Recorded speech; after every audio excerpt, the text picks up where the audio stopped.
আমি আজরাইলের জীবনী পড়তে গিয়ে পেয়েছিলাম যে কেমন কঠোরতে।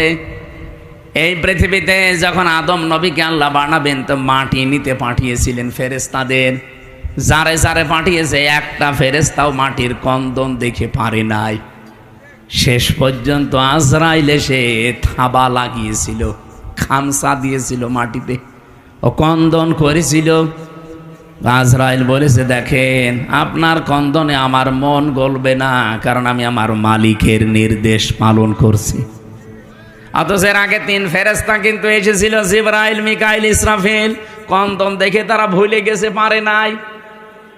হযরতে আজরাইল যখন এক খামসা দিয়েছেন, তাফসিরে পড়েছি তার এই এক খামসার ভেতরে মাটি ছিল 40 মণ।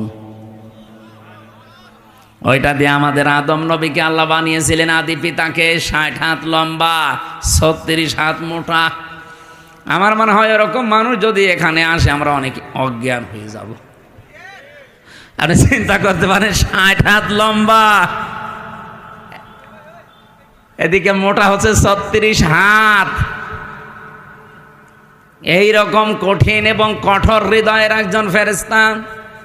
তিনি বলেন, আমি জীবনে 2 দিন কন্দন করেছিলাম মানুষের জান কবজ করতে গিয়ে, তাছাড়া আমার কোনোদিন চোখে পানি আসে